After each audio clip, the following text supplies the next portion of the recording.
తీసారు నువ్వు చేయలేనవి యుద్ధం చేసే అధికారం వాళ్ళకి లేదు, సంధి చేసుకునే అధికారం లేదు, మిగతా పవర్స్ అన్ని అలాగే ఉన్నాయి. Yes or not? Yes or not? అయితే 1833 ఏమొచ్చింది? చార్టర్ చట్టం వచ్చింది. ఏ చట్టం వచ్చిందమ్మా? గట్టిగా చెప్పాలి. ఈ చార్టర్ చట్టం వచ్చి ఏం చేసిందమ్మా? మద్రాసు ఉన్న గవర్నరు పోతాడు, ఈ కలకత్తాకు ఉన్నటువంటి గవర్నర్ జనరల్ కూడా పోతాడు. ఇప్పుడు భారతదేశం మొత్తం ఒకటే ఉంది అమ్మా. ఇంతకుముందు మరి 1833 చార్టర్ చట్టం ఏం చేసిందమ్మా? రాష్ట్రాలను ఏం చేసింది అంటే రాష్ట్రాలను రద్దు చేసింది. అంటే మొత్తం దేశానికి ఒకటే ఉంటుంది కదా,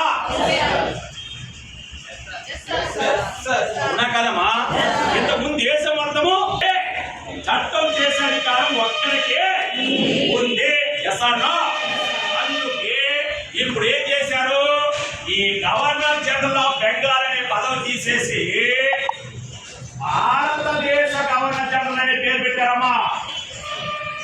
ఎస్ ఆర్ నో? భారతదేశ గవర్నర్ జనరల్ అనే పేరు పెట్టడం జరిగింది. ఎందుకు? రాష్ట్రాల హోదా కోల్పోయారు కదా.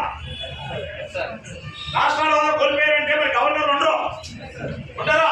గవర్నర్ ఉండరు, governor general. Yes or no? అయితే అలా మొట్టమొదటి భారతదేశ గవర్నర్ జనరల్ ఎవరంటే విలియం బెంటిక్. ఏ బెంటిక్? గట్టిగా చెప్పాలి.